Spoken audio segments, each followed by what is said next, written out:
beberapa orang tuh bertanya, bukan ke saya langsung, tetapi kepada anak-anak rohani atau teman-teman yang dekat dengan saya. Dan rata-rata pertanyaan mereka adalah seperti gini, kok enak sih kalau dengar Bu Ruth itu sedang bergumul sesuatu, terus kok dikasih sama Tuhan kok gampang banget, kok enak, gitu loh. Saya ini sampai munting-munting seperti ini, kok susah gitu loh, salahnya di mana?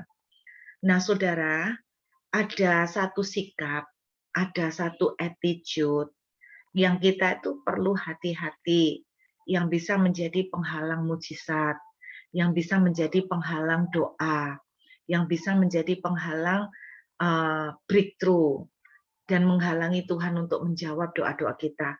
Sebetulnya sikap ini bukan hanya kaitannya dengan doa, tetapi apapun, salah satu sikap ini, kalau kita sering berbicara kepahitan itu menghalangi berkat. Ada sikap lagi yang juga menghalangi berkat. Satu attitude yang menghalangi mujizat Tuhan. Nah, kita akan baca dari Injil Matius pasal yang ke-26. Injil Matius pasal yang ke-26 ayat yang ke-39.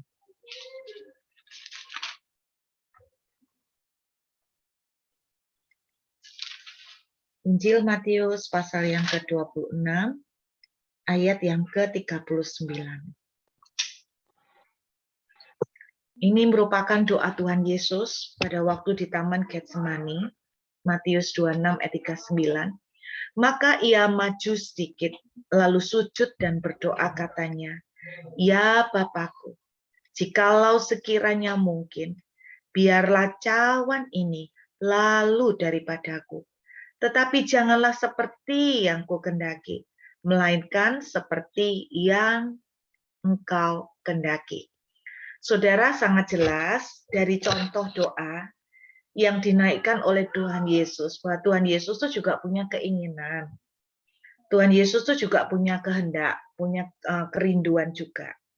Tapi kita bisa belajar satu attitude yang penting sekali, jangan sampai menghalangi blessing kita. Attitude apa yang dialami atau dilakukan oleh Tuhan Yesus? Kita lihat lagi ya, supaya lebih jelas. Dalam kitab Filipi, pasal yang kedua.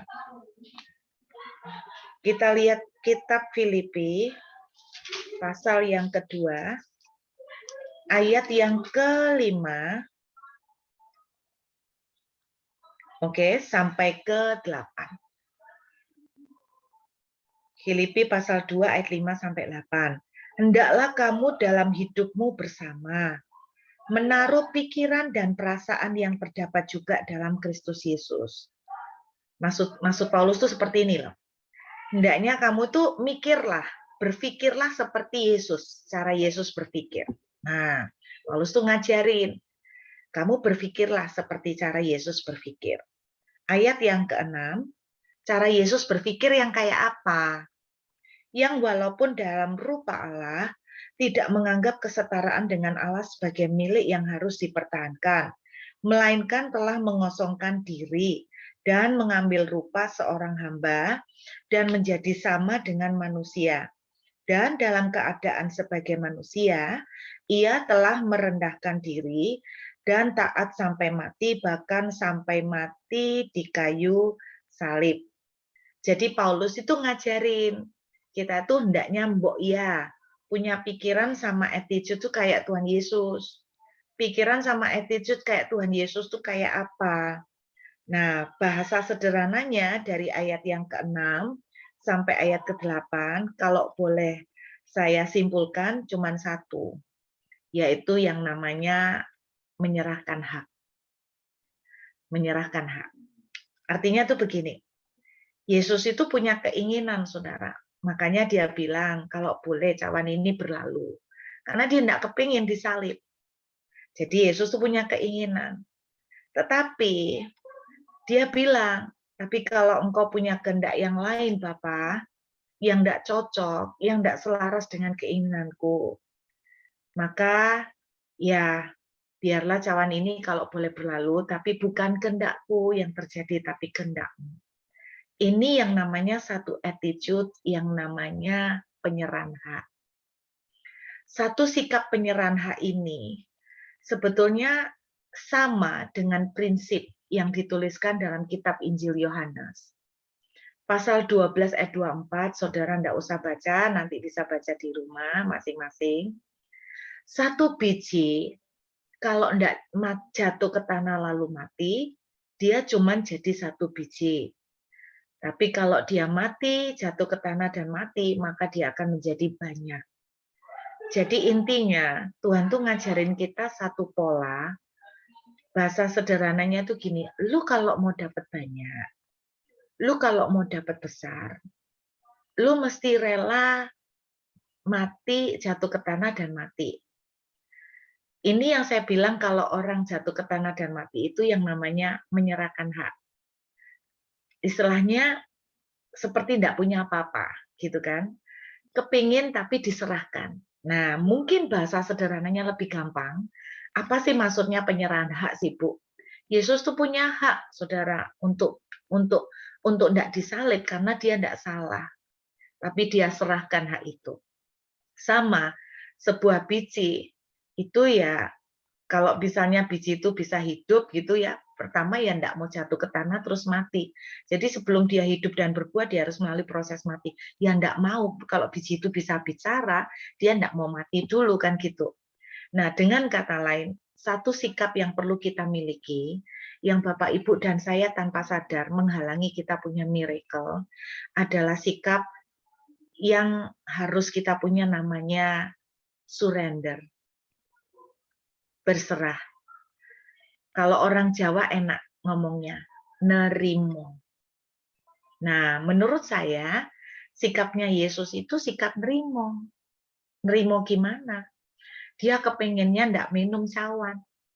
Tapi dia ngomong, tapi kalau engkau mau, aku tetap minum cawan. Ya udahlah. Itu namanya nerimo. Itu namanya ikhlas. Itu yang namanya haknya diserahkan. Enggak dituntut, enggak maksa. Itu seperti biji itu. Ya wis, lek memang aku untuk berbuah harus mati dulu. Ya wis, tak jalanin, tak hadepin, tak terima. Itu Bapak Ibu yang seringkali tanpa kita sadar. Kita punya sikap ini. Maksudnya kita mempunyai sikap yang berlawanan dengan ini, sehingga mujizat tidak terjadi. Saya kasih contoh buat Bapak Ibu. Ya, kalau tidak ada contoh kan tidak mantep ya. Ada seorang yang konseling sama saya. Nih tak kasih contoh. Doa yang kayak gini ini sering saya lakukan tanpa sadar. Dan mungkin juga pernah Bapak Ibu lakukan. Dia cerita bahwa dia itu sedang terpuruk, sedang susah secara keuangan. Dan akhirnya dia itu gali lubang, tutup lubang. Terus kemudian dia sampai satu titik, capek. Nunggu mujizat tidak datang-datang. Dia itu ngomong sama saya gini, Bu, saya ini loh kurang apa? Saya sudah doa puasa, mulai dari doa puasa Daniel, puasa Esther, sudah semuanya. Saya sudah perjamuan kudus tiap hari. Saya sudah mempraktekkan khotbahnya Ibu, deklarasi. Saya bahkan melakukan Matius 6 ayat 33. Carilah dulu kerajaan Allah. Semuanya akan diberikan kepadamu. Tapi kenapa kok saya ini nggak ngelihat pertolongan Tuhan? Saya ini gali lubang, tutup lubang, sampai sekarang ini nggak ada lagi lubang yang bisa saya gali. Nah, itu ceritanya. Mau gali itu nggak ada lubang lagi. Terus dia bilang begini sama saya, Bapak Ibu. Sampai saya tuh gini loh, Bu, cara berdoa saya sudah lama itu kayak gini. Tuhan, maumu itu apa sih? Kamu ini enggak mau nolong-nolong aku, tak? Kamu ini mau nyiksa aku, tak, Tuhan? Itu doanya sampai tingkat putus asanya kayak gitu. Nah, tapi panjang. Dia cerita doanya itu panjang. Saya nggak bisa ngulang ya, karena WA ini panjang Bapak Ibu. Dia bilang, aku ini pelayanan loh Tuhan. Kurang apa? Aku ini loh sampai melakukan Matius 6 ayat 33 seperti yang kamu suruh. Orang lain loh, sing ndak pelayanan. Malah mbok jawab. Orang lain sih ndak berdoa, malah mbok berbakti. Nggak adil loh kamu Tuhan. Bapak Ibu, saya pikir bagian terakhir dari doanya dia, itu juga sering kita ucapkan. Ngaku, ya enggak? Dalam hati walaupun enggak ngomong, aku kok enggak dijawab ya, sing situ enak ya. Kenapa ya? Padahal dia yo gak Kristen. Padahal dia bukan anak Tuhan kok cek gampang dijawab. Bapak Ibu, saya kasih lihat satu contoh di kitab Maleakhi. Ternyata doa kayak gini. Apa pandangan Tuhan tentang doa seperti ini? Maleakhi pasal yang ketiga. Kitab Maleakhi pasal yang ketiga. Nanti saya kasih contoh buat Bapak Ibu. Gimana sih Bu doa dengan sikap hati yang rimo, ikhlas, penyerahan hak, surrender. Maleakhi 3 ayat 13. Kalimat awalnya udah enggak enak ya. Bicaramu kurang ajar tentang aku, firman Tuhan. Bapak Ibu, lek Tuhan sampai ngomong kurang ajar tuh berarti serem. Tetapi kamu berkata, apakah yang kami bicarakan di antara kami tentang engkau? Bahasa sederhananya itu gini. Memangnya kita ngomong apa toh Tuhan? Kok Tuhan bilang kita kurang ajar? Ayat 14. Kamu berkata, adalah sia-sia beribadah kepada Allah. Apakah untungnya kita memelihara apa yang harus dilakukan terhadapnya dan berjalan dengan pakaian berkabung di hadapan Tuhan semesta alam? Ini mirip dengan tadi, cuman bahasanya lain. Kalau di bahasa sederhana itu gini. Buat apa kita puasa? Buat apa kita deklarasi perjamuan kudus, puasa Esther, puasa Daniel, kita hidup benar, kita kurang apa, bayar perpuluhan enggak pernah bolong, saat teduh enggak pernah bolong. Lihatan sing kita pelayanan sing sungguh-sungguh mbek Tuhan, buat apa? Doa enggak dijawab-jawab. Ayat 15, ini juga sering kita bilang. Kita sering ucapkan juga. Oleh sebab itu kita ini menyebut berbahagia orang-orang yang gegabah. Bukan saja mujur orang yang berbuat fasik, tetapi dengan mencobai Allah pun mereka luput juga. Perhatikan. Lihat, bukankah ini sering kita ucapkan, enak ya, orang lain itu mujur, hidupnya gak pelayanan. Gak cinta Tuhan. Malah bukan Kristen. Ternyata Bapak Ibu, di hadapan Tuhan, ketika kita ngomongnya di dalam doa seperti itu Tuhan bilang kurang ajar. Pada waktu saya tahu ayat ini, saya malu Bapak Ibu. Karena beberapa kali saya jadinya kurang ajar sama Tuhan. Karena menurut ayat ini. Kalau Bapak Ibu mengucapkan doa yang mirip ini, kita kurang ajar di hadapan Tuhan. Kalau orang tuh kurang ajar sama Tuhan, jangan berharap kita akan melihat jawaban doa. Jangan berharap kita akan melihat mujizat. Bapak Ibu, saya ngomong sama orang yang konseling. Dia kan tanya, coba Ibu Ruth kasih tahu saya, salah saya di mana?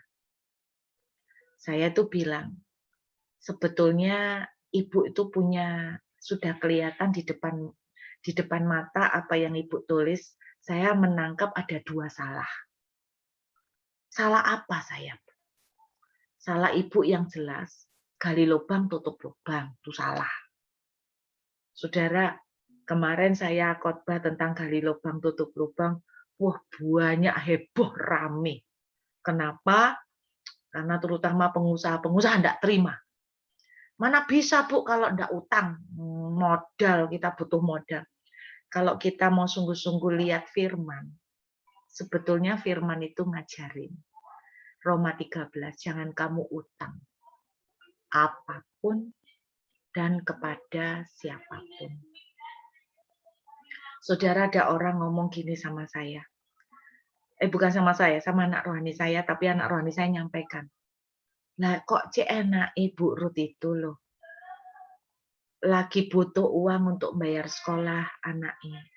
Kok enak, nggak lama dikirimi Tuhan mujizat. Lah kita sampai jengking-jengking, kok gak dijawab-jawab karo Tuhan. Kok enak Saudara, saya ngomong sama orang ini. Kamu ngomong kok enak Kamu pernah tahu enggak bahwa selama 3 bulan pas aku enggak ada duit, aku itu bukan enggak kepengen utang ya, aku ini orangnya sanguin. Orang sanguin itu orang paling gampang panik. Tapi aku tuh nuahan, nahannya tuh ampun-ampun, ojo sampai telepon seseorang atau ngredek kartu kredit. Kebetulan puji Tuhan saya enggak punya kartu kredit Bapak Ibu. Ojo sampai aku tuh ngredek kartu kredit, sampai cari pinjaman, sampai njaluk ngemis-ngemis sama orang, minta pinjaman. Apa kamu pikir aku tuh ndak kepengen tak? Aku tergoda, cuman beda nih. Aku tuh nuahani nemen ya. Cara nahani nemen ya apa? Sampai nangis-nangis bombay kayak orang ini nangis bombay itu air mata itu sampai membasahi lantai selama 3 bulan. Bangun tidur sembahyang nangis. Keluar kamar mata bendol, makan, masuk kamar lagi, nangis lagi. Itu selama 3 bulan. Itu bedanya saya sama Anda. Anda nangis 1 minggu, ndak kuat, Tuhan ndak tolong-tolong, Anda langsung telepon cari kalian lobang. Itu bedanya. Tapi saya nggak mau bahas itu Bapak Ibu. Yang saya mau bahas, salah satu kesalahan yang sudah kelihatan dari konselingnya dia adalah cara sikapnya ke Tuhan. Sikapnya seperti Maleakhi pasal 3. Yaitu apa? Bicaramu kurang ajar. Bapak Ibu, sebuah doa yang powerful, sebuah doa yang akan menarik mujizat yang luar biasa.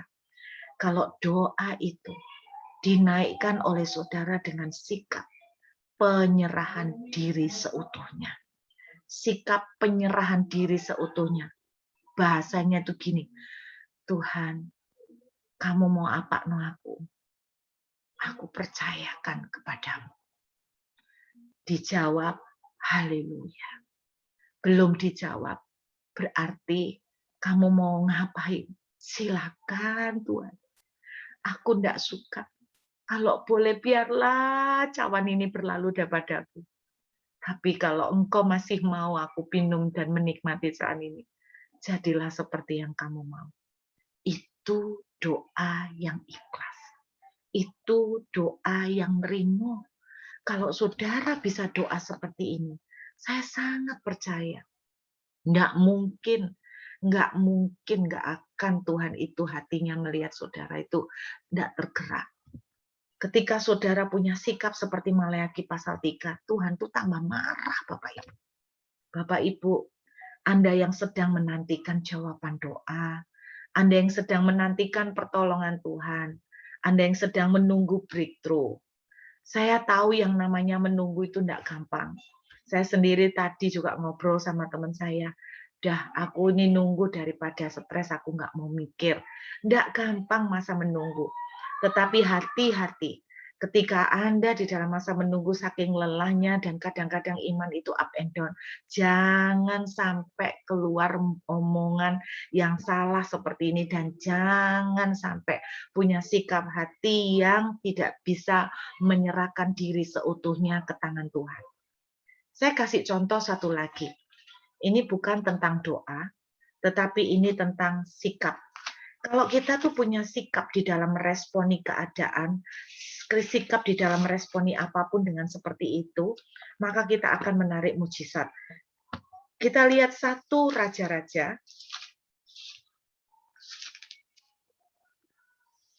1 Raja-Raja, pasal yang ke-17.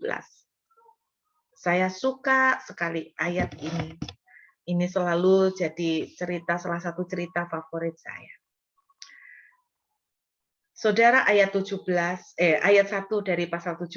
Lalu berkatalah Elia orang Tisbe dari Tisbe Gilead kepada Ahab, demi Tuhan yang hidup Allah Israel yang kulayani, sesungguhnya tidak akan ada embun atau hujan pada tahun-tahun ini kecuali kalau kukatakan.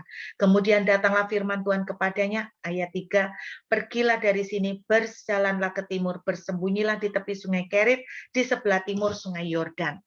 Saudara, saya mau ceritakan dulu sedikit latar belakang Elia pada posisi ini. Elia ini barusan naik daun. Jadi 1 Raja-Raja pasal 17 ini Elia baru naik daun. Istilahnya orang dalam merintis sebuah prestasi, Elia ini baru naik daun. Kenapa saya bilang Elia baru naik daun? Anda bayangkan pada zaman perjanjian lama, seorang pelihat atau seorang nabi, itu kalau sampai dia itu bernubuat, dan nubuatannya itu terjadi, saudara, sungguh-sungguh, nabi ini naik daun. Oke, Alkitab menuliskan ayat 1 ketika Elia itu menyampaikan kepada Raja Ahab bahwa tidak akan ada hujan, kemudian lari ke ayat 2, memang jaraknya cuma 1 ayat. Jadi ayat 1 Elia dapat suara Tuhan lalu menyampaikan, ayat 2 Tuhan bicara suruh Elia bersembunyi di sungai Kerit. Jaraknya cuma 1 ayat, tapi Bapak Ibu itu mengambil waktu ada sekitar 1 tahun. Jadi ada sekitar 1 tahun sebelum terjadi benar-benar kekeringan. Selama 1 tahun itu, ketika orang-orang Israel, ketika Raja Ahab itu melihat selama 1 tahun itu betul-betul tidak ada hujan, Anda bisa bayangin mereka sangat berbondong-bondong, termasuk juga Raja Ahab itu mencari Elia. Kenapa? Karena Elia tuh manjur, istilahnya nubuatannya tuh sakti. Jadi dia ini baru naik daun, lagi booming-boomingnya ini. Ini kesempatan dia dalam karir ini, merintis karir ini naik cepat. Baru merintis karir, naik cepat langsung dicari, saya percaya itu tidak akan lama dicari Raja Ahab. Apa yang terjadi Bapak Ibu? Ayat 2, Tuhan bilang sekarang kamu bersembunyi. Anda bayangkan, lagi karir naik, tiba-tiba Tuhan suruh lepasin. Lagi karirnya melonjak, sama Tuhan suruh tinggalin. Siapa yang mau Bapak Ibu? Terus Tuhan bilang, pergi suruh sembunyi di sungai Kerit. Saudara, dia ini lagi naik daun, tapi Tuhan suruh lepasin. Lagi dapat banyak-banyaknya, istilahnya orang kerjaan lagi naik daun, orang lagi kerjaan diberkati luar biasa. Tiba-tiba Elia ditaruh di sungai Kerit. Tidak kebetulan arti kata Kerit, kalau saudara tahu, Kerit itu artinya dipotong. Kerit itu artinya dipotong. Pernah dengar kata mengerat? Ya. Nah, itu akar kata sama ya, kerit itu mengerat. Jadi, arti kata kerit itu artinya dipotong. Lagi enak-enaknya diberkati, tiba-tiba dipotong sama Tuhan. Lagi enak-enaknya pekerjaan jalan mulus, tiba-tiba dipotong. Sepertinya Tuhan itu kok jahat, memotong, memangkas pekerjaan kita. Lagi enaknya pabrik lagi jalan bagus, tiba-tiba kena COVID, kita tuh dipotong. Elia dipotong, dikerat, dikerit, saudara. Ditaruh di sana, disembunyikan selama berapa lama Bapak Ibu? Elia tinggal di daerah Sungai Kerit selama 18 bulan. 1,5 tahun Bapak Ibu. Kita sejak lockdown bulan Maret ya, Indonesia lockdown, Maret, April, Mei, Juni, Juli, Agustus. Kita 1 tahun 5 bulan. Kita 1 tahun 5 bulan. Kurang 1 bulan lagi sudah sama dengan Elia di Sungai Kerit. Jadi kita ini juga di lockdown kayak Elia, Bapak Ibu ya. Lagi naik daun, di lockdown, diberhentikan dari karir yang mencuat dan berkat-berkat yang berlimpah. lagi enak-enak pekerjaan sebelum COVID, kena COVID muncul, tiba-tiba yang tadi gaji penuh, jadi work from home, digaji separuh. Masih lumayan digaji separuh, tapi berapa banyak yang kehilangan pekerjaan, berapa banyak yang kerjaannya tidak jalan. Kita di lockdown. Bapak Ibu, please, yuk kita belajar bagaimana sikap Elia. Alkitab menuliskan Elia itu ayat 5. Lalu ia pergi. Dan ia melakukan seperti firman Tuhan. Ia pergi dan diam di tepi sungai Kerit, di sebelah timur sungai Yordan. Saudara, dia pergi dan melakukan apa yang Tuhan perintahkan. Ada sebuah sikap hati yang Elia tunjukkan. Dia ikhlas mau jalani proses yang tidak enak. Dia ikhlas, mau taat dengan Tuhan. Dibawa ke tempat nyepi, dia ikhlas. Di lockdown, dia ikhlas. Diberhentikan dari karir yang lagi naik daun, dia juga ikhlas, Bapak Ibu. Pertanyaannya kepada saudara semua, kita hampir 1,5 tahun. Apakah 1,5 tahun ini hati kita masih sering berontak sama Tuhan? Apakah 1,5 tahun ini kita masih sering banyak protes? Apakah 1,5 tahun ini lebih banyak protesnya daripada bersyukurnya? Apakah selama 1,5 tahun ini lebih banyak komplainnya dan bertanya kepada Tuhan, kenapa Tuhan kok kayak gini, sampai kapan kok kayak gini? Apakah jumlah protes dan keluhan itu jauh lebih banyak daripada saat-saat kita cuma menyembah? Saya berharap kita mau introspeksi. Kalau Anda tanya, kenapa saya tidak ngalamin breakthrough? Kenapa saya tidak ngalamin mujizat? Kenapa saya dengar Bu Ruth lah kok enak? Foto ini Tuhan kirim, foto ini Tuhan kirim. Saya cuma mau belajar untuk sharingkan dengan ibu bapak. Salah satu yang Tuhan banyak ingatkan dan tegur adalah sikap hati yang kadang-kadang salah. Dan saya tuh bersyukur kalau saya tuh salah. Dengan banyak cara Tuhan itu ingatkan dan tegur saya. Supaya saya segera kembali bertobat. Salah satu hal kesalahan yang saya lakukan. Karena saya punya attitude. Ketika kondisi sedang tidak mudah. Attitude saya adalah saya bersikap seperti Maleaki. Tuhan, kenapa sih tidak pelayanan mbok kasih? Lah mending aku milih tidak usah pelayanan. Aku ini lo kurang nurut apa sama kamu. Tapi kok susah banget Tuhan menjawab doa saya. Dan ternyata ketika saya punya sikap seperti itu, doa kita malah lama dijawabnya. Doa kita malah lama melihat mujizat.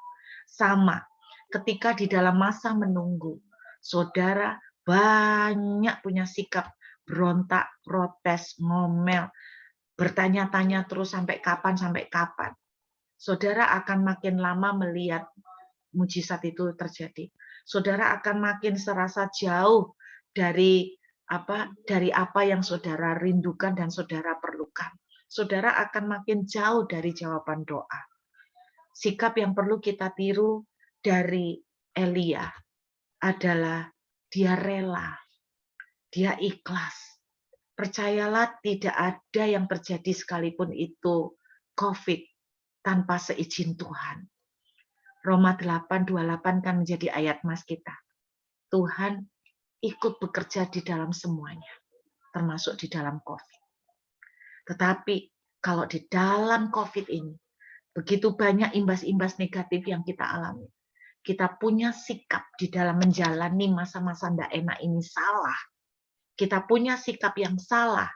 Saudara akan makin jauh dari berkat dan mujizat. Serius Bapak Ibu. Sikap apa yang harus kita lakukan? Baik itu di dalam doa. Bapak Ibu, jangan banyak komplain sama tanya sama Tuhan. Sampai kapan loh Tuhan? Maksudnya Tuhan itu apa toh? Aku ini mau mbok biarno kayak gini sampai kapan? Kenapa yang itu mbok kasih? Kenapa aku ndak? Salahku di mana? Kenapa sih kita ndak belajar yang namanya satu sikap surrender ini belajar kayak gini loh. Tuhan, aku memang nggak suka. Aku takut Tuhan. Aku manusia normal, aku khawatir. Tapi Tuhan, aku tuh percaya gini. Daud itu pernah ngomong, aku dulu muda, sekarang tua, tapi tidak pernah kulihat anak orang benar itu meminta-minta. Aku ndak akan utang Tuhan. Aku ndak akan sampai minta sama orang. Tapi kalau Tuhan tahu kan, aku takut. Aku daging biasa. Badanku daging normal Tuhan. Aku takut. Tapi aku nggak mau minta Tuhan. Karena aku tahu firman-Mu bilang orang benar nggak mungkin sampai minta-minta. Dan aku nggak tahu aku bisa mendapatkan mujizatnya kapan. Aku nggak tahu kapan aku akan menerima jawaban doa. Tapi Tuhan, kasih aku kekuatan untuk jalanin. Kasih aku kekuatan. Aku percaya. Itu yang saya katakan sering dulu, salah satu slogan saya di dalam doa. I don't understand, Lord, but I trust you. Sikap ini yang perlu kita milikin kembali. Aku enggak ngerti Tuhan, tapi aku percaya kepadamu. Saudara, awal bulan Juli, saya menerima tagihan dari sekolah anak saya untuk pembayaran, jadi itu cicilan ya, pokoknya dicicil ada 2 kali. Jadi setahun tuh bayarnya per 6 bulan gitu loh Bapak Ibu.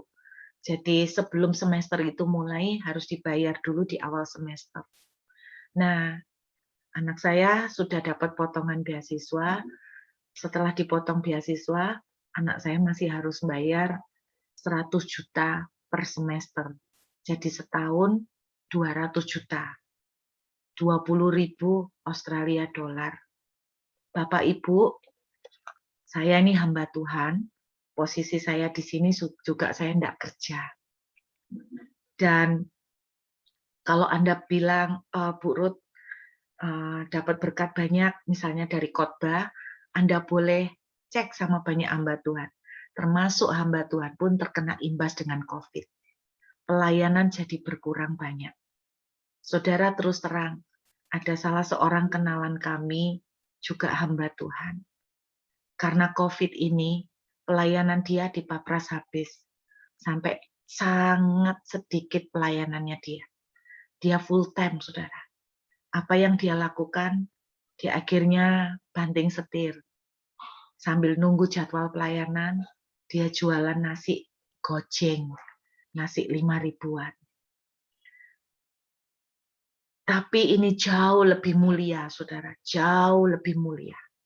Daripada ada juga hamba Tuhan yang dalam kondisi COVID gini, WA atau message SMS kepada seorang jemaat dan bilang, Pak, Bu, saya sedang kena COVID juga. Kalau sekiranya Bapak sama Ibu tergerak, saya akan sangat berterima kasih. Anda ngerti itu maksudnya? Dari kalimat itu aja udah ngerti. Terus terang Bapak, Ibu, sejak COVID ini saya tidak punya banyak lagi pelayanan. Padahal saya itu melayani Tuhan full time. Jadi sekali lagi, maafkan saya, terima kasih sebelumnya. Sekiranya kalau Bapak Ibu berkenan dan tergerak, saya sangat akan bersyukur dan berterima kasih. Bapak Ibu, buat saya nggak berani melakukan contoh yang kedua. Karena buat saya itu pun juga seperti meminta, walaupun dalam cara halus. Buat saya, seorang hamba Tuhan yang jualan nasi gojeng ini jauh lebih mulia. Nah, kalau Anda tanya sama saya bagaimana dengan Bu Ruth, Bapak Ibu terus terang, ada seseorang yang udah berjanji bahwa dia akan membiayai sekolah anak saya di Australia dua-duanya. Tetapi dia bilang, saya kan nggak tahu kapan tagihan itu keluar. Jadi Bu Ruth tolong ingatkan saya. Saya tuh udah ngomong sama beliau, "Pak, jangan berharap saya mengingatkan Bapak, karena saya tuh malu untuk mengingatkan." Ya apa cara saya ngingetkan? Kalau orang ngingetkan kan pasti gini toh, "Pak, ini tagihan sudah datang. Jadi gimana Pak?" Itu tuh uisin aku Bapak Ibu. Walaupun sebetulnya nggak minta karena dia yang pesen. Terus dia juga ngomong, "Please, Bu Ruth kan nggak minta, saya itu yang mesenin minta diingatkan, karena saya itu nggak mungkin punya ilmu telepati, dan urusan saya itu kan banyak, nggak mungkin mengingat semua." Tapi saya bilang, "Saya nggak sanggup Pak, saya uisin ya, izin ya." Saya bilang gitu. Singkat cerita, waktu awal Juli tagihan tuh keluar, Bapak Ibu saya ini izin, mau mau ngingetkan dulu izin. Saudara tahu apa yang saya lakukan? Nah ini bedanya. Saya nggak telepon cari utangan, saya sembahyang. Tapi kalau Bapak Ibu tanya, "Bu Ruth sembahyang itu ndak takut ya?" Bu Ruth kan imannya kuat. Saya ini yo nangis. Saya bilang, "Aku wedi yo Tuhan. Ini kadung sampai Australia loh. Aku ini wedi." Saya dikasih waktu sampai 30 Juli deadline pembayaran. 10.000 Australia dolar. Kadang-kadang saking takutnya, saya nangis. Tapi waktu saya nangis, saya tuh bilang gini, "Pa, aku ndak mungkin minta. Aku ini anakmu. Aku ndak mungkin minta. Pa, kamu tuh loh bawa aku ke sini. Nggak mungkin aku tuh mbok klemprakno." Nah, kalau di sini ada yang Jakartaan mungkin nggak ngerti ya. So, makanya saya kadang-kadang translate jadi Jakartaan juga, bahasa Indonesia yang baik dan benar. Intinya saya tuh ngomong sama Tuhan, "Pak, kamu tuh loh, engkau sudah bawa aku ke Australia. Sampai sejauh ini tidak mungkin untuk melepaskan dan meninggalkan aku, menelantarkan." Itu yang menjadi tangisan saya. Jadi tangisannya bukan ngomel, tangisannya bukan mengeluh gini, "Betapa malangnya nasibku, betapa menderitanya aku. Tuhan lihatlah, sampai kapan kau tidak menolong aku. Engkau menolong yang lain, tapi engkau tidak menolong aku." Saudara, doa yang seperti ini adalah doa yang lahir dari sikap hati yang sebetulnya mengasihani diri. Orang mengasihani diri itu podo mbek komplain, sama ndak beda sama mengeluh dan protes sama Tuhan. Saya nggak berani ngomong seperti itu setelah saya ngerti Maleakhi 3, saya ngomong, "Pak, aku ini takut, tapi aku tahu Engkau ndak akan bawa aku sejauh ini untuk meninggalkan dan melantarkan aku. Engkau ndak akan biarkan aku tuh minta-minta. Papa tahu kan kalau aku tuh sampai minta-minta, itu ngisi-ngisini loh ya, Pak, ya, malu-maluin, Pak." Terus sambil sampai nangis mungkin meyakinkan Tuhan ya. Oh, sampai wisin gitu loh, Pak. Malu loh, Pak, kalau minta, Pak. Coba bayangin Pak, kalau anakmu ini minta, Ruth ini minta. Sekali aja minta sama orang, seseorang akan bilang, "Lihatan pendeta Ruth minta, Tuhan, mau ditaruh di mana muka ini ya? Tetap di sini, nggak bisa pindah-pindah." Tapi kan malu Tuhan, pokoknya malu Tuhan. "Tuhan, aku ini anakmu, firman-Mu tuh juga bilang loh, kalau anakmu ini nangis minta roti, kamu nggak akan mungkin kasih batu." Tuhan, wis terserah, wis pokoknya ayat yang inget aku sebutin semua, dan saya bilang begitu sama Tuhan, Bapak Ibu. Tapi saya nggak mau komplain, saya nggak mau protes, saya nggak mau melakukan seperti Maleakhi orang lain buat jawab gini, enggak. Setelah saya ngerti ini, itu sikap yang arogan. Dan saudara, itu saya lakukan dari bulan Juli, awal Juli, saya lakukan itu. Sampai berapa lama, Bu? Oh, sampai mujizat terjadi. Selebihnya apa? Oh ya enggak tiap hari ngomong, "Tuhan, aku ini enggak mungkin buat terlantar." Enggak tiap hari gitu. Kadang cuma nyembah, nyembah aja Tuhan, nyembah. Terus kadang nginget lagi, takut lagi, ndredeg lagi, "Aduh Tuhan, ini sudah jalan 1 minggu Tuhan. Aduh Tuhan, udah jalan 2 minggu. Tuhan, aku tuh ndak berani loh, masa harus ngingetno dia, izin loh Tuhan. Gini aja deh Tuhan, kalau memang Tuhan mau aku istilahnya Tuhan mau memberkati Ruth lewat orang itu, ya Tuhanlah sih bikin orang itu ingat sendiri sama Ruth. Tuhan kan bisa bikin orang itu telepon sama Ruth, "Ruth, kapan bayarnya ya? Aku kok lupa." Terserahlah Tuhan. Ternyata Ternyata doa ngatur Tuhan kayak gitu malah nggak dijawab Bapak Ibu. Jadi sampai hari ini nggak inget-inget orangnya. Jadi ya udah aku nggak nagih, sampai semesteran sudah jalan orangnya nggak inget, ya udah. Tapi Bapak Ibu tahu apa yang terjadi, kira-kira minggu ketiga, jadi 1 minggu sebelum deadline, ada orang itu telepon sama saya.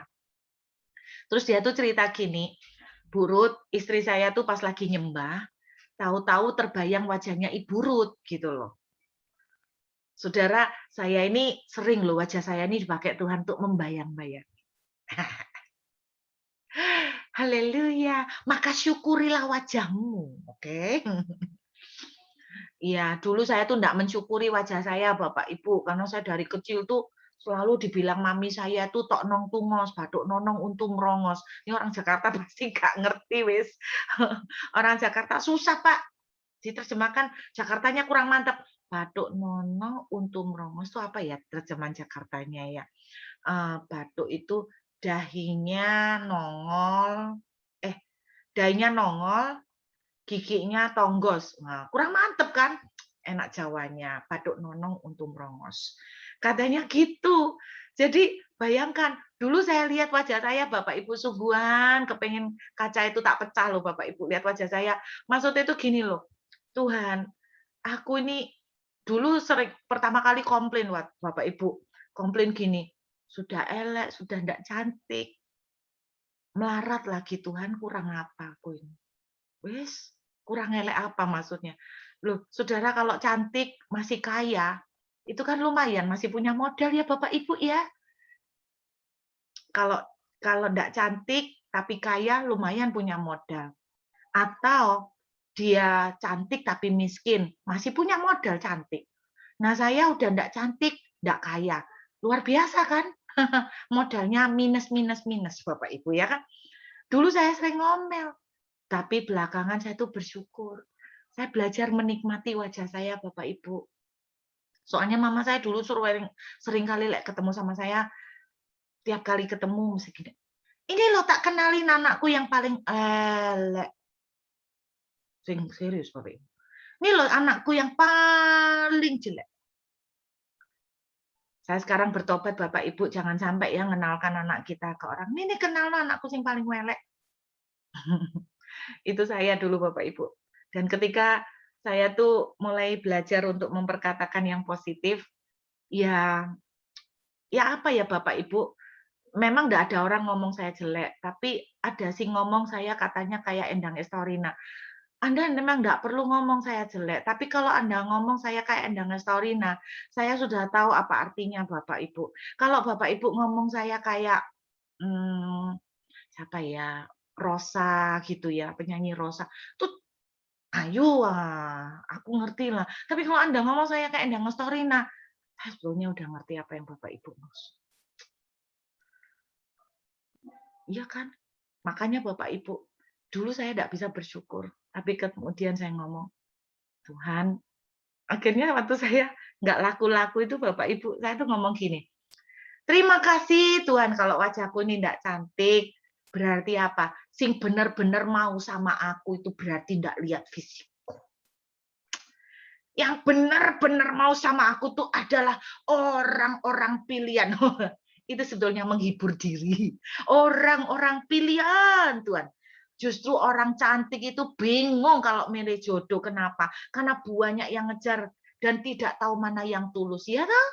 Nah, tapi kalau ada orang masih mau naksir sama saya, itu adalah orang pilihan. Wah, ketika saya boleh bisa bersyukur Bapak Ibu, malah akhirnya saya dapat suami saya itu. Nah, sekarang wajah saya ternyata sering dipakai Tuhan untuk membayang-bayangin banyak orang. Nah, cukup sering Bapak Ibu ya. Dan orang ini cerita, istrinya tuh lagi nyembah. Tahu-tahu lagi nyembah, lu ndak mikir saya kok. Tiba-tiba terbayang wajah saya kuat sekali lewat pesan sponsor. Wajah Ruth lewat. Terus rupanya istrinya peka. Dia dengar suara Tuhan. Suara Tuhannya seperti apa? Suara Tuhannya begini. Kamu siapkan uang 10.000 kasih buat anakku, Ruth. Lalu suaminya telepon saya, Bu Ruth, Tuhan bicara, dan saya sepakat sama istri saya untuk taat. Saya minta nomor rekening, Tuhan sudah kasih nominal. Nominalnya 10.000, Bu Ruth. Waduh, Bapak Ibu, apa saya ndak? Wah, sampai bulu mengkorok, bulu kuduk berdiri merinding semuanya, Pak, mau nangis. Terus dia bilang begini, sebetulnya Bu Ruth, Tuhan itu sudah bicara dari minggu lalu. Ya kan telepon saya minggu ketiga. Dari minggu lalu. Tapi saya ini terlalu repot sampai enggak sempat telepon. Nah, terus dalam hati loh Bapak Ibu batin. Ya ampun Pak, coba lihat Bapak telepon dari minggu lalu, aku kan enggak ketambahan kepikiran 1 minggu. Tapi saya juga belajar, Bapak Ibu dengar. Seandainya ternyata jawaban doa saya sudah disediakan di minggu kedua. Padahal deadline-nya minggu keempat kan. Jawaban doa saya sudah disediakan minggu kedua. Percayakah Bapak Ibu, seandainya pada minggu kedua, minggu ketiga, sikap saya berontak, protes, komplain dengan Tuhan. Anda jangan bilang orang itu pasti akan tetap telepon. Belum tentu. Kenapa? Karena kalau kalimat yang kita ucapkan seperti kitab Maleakhi kurang ajar, berarti tudung Tuhan tidak ada di atas kita.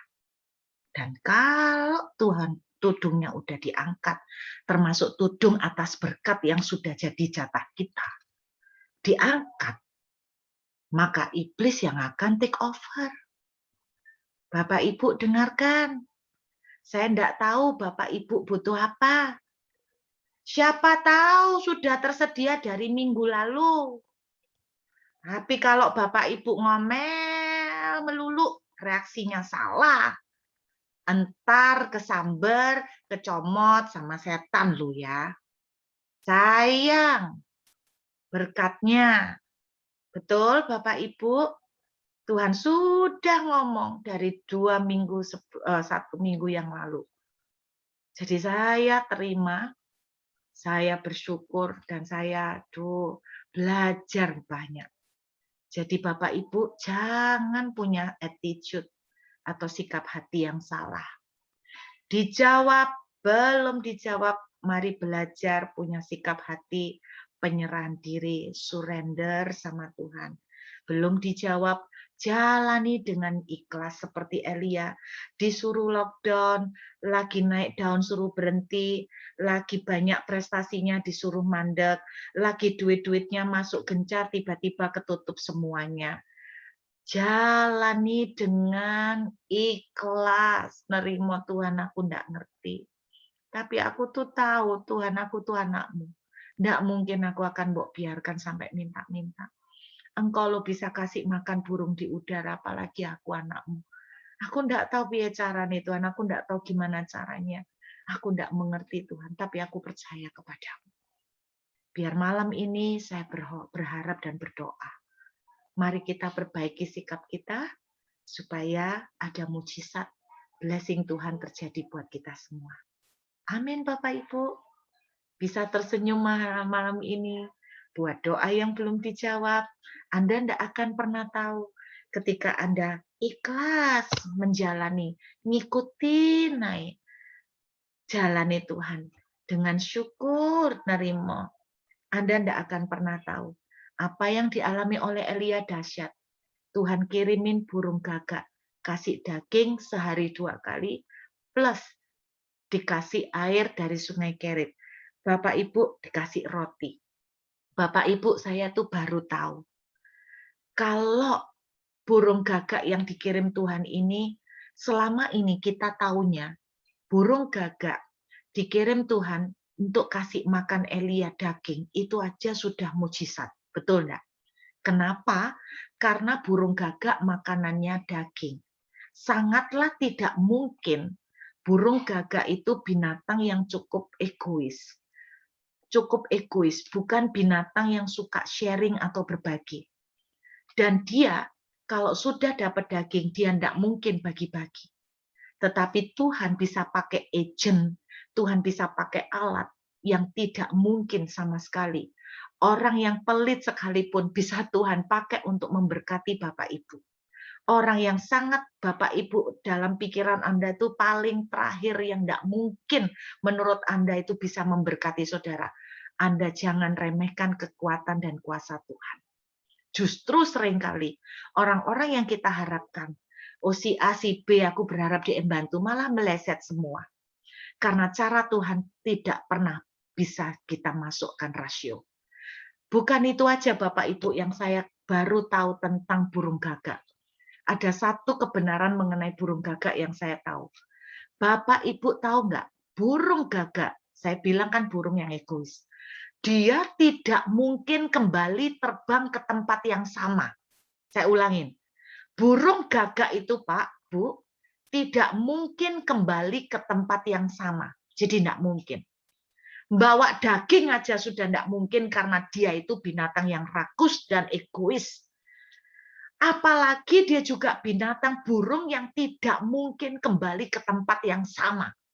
Tetapi anehnya, Tuhan justru pilih burung gagak. Kenapa bukan burung merpati? Burung merpati itu burung yang setia tinggal di satu tempat. Kalau dia sudah nemu tempat, dia selalu loyal di situ. Itu burung merpati. Kalau burung gagak, dia tidak pernah mau tinggal di satu tempat. Dia selalu pindah-pindah. Tetapi Tuhan pilih burung yang tidak mungkin balik ke tempat yang sama. Justru dipakai Tuhan untuk balik ke tempat yang sama. Dengarkan, ada sumber-sumber atau ada alat-alat yang menurut saudara tidak mungkin terkonek dengan saudara. Yang menurut saudara tidak mungkin terhubung dengan saudara. Tuhan bisa bukakan untuk saudara. Ada company-company yang saudara berkata, tidak mungkin company itu bisa buka pintu buat saya. Karena saya ini kurang pinter, saya ini tidak punya pengalaman yang diminta oleh company itu. Tetapi Anda tidak pernah, jangan pernah boleh meremehkan tentang kuasa Tuhan. Kalau Tuhan sudah menurunkan favor-nya, mau kaya apapun akan dibelokkan Tuhan, diarahkan oleh Tuhan untuk mendukung dan membantu saudara. Dengarkan baik-baik. Ketika Elia rela hati menjalani proses, ketika Elia punya sikap mau mentaati proses yang Tuhan izinkan, sekalipun tidak enak, sekalipun dia tidak suka, sekalipun dia harus kehilangan kenyamanan yang tadinya dia dapatkan. Tetapi ketika Elia dengan rela nerima menjalani semua itu, dia justru akan mengalami keajaiban Tuhan. Tangan Tuhan yang sangat spektakuler akan didemonstrasikan dalam kehidupan Elia. Demikian juga dengan saudara dan saya. Jadi saudara, saya menjawab pertanyaan orang yang protes. Kenapa kok buru ditunjuk? Dijawab Tuhan kok enak ini. Pertanyaannya sederhana. Maukah saudara dan saya belajar mempunyai sikap hati yang nerimo, yang menjalani dengan surrender, dengan ikhlas. Karena kita percaya apapun yang Tuhan atur, Tuhan selalu ngatur yang terbaik. Amin, saudara. Yuk kita sembahyang. Boleh saya minta satu pujian, Bapak? Ku percaya kau Tuhan tak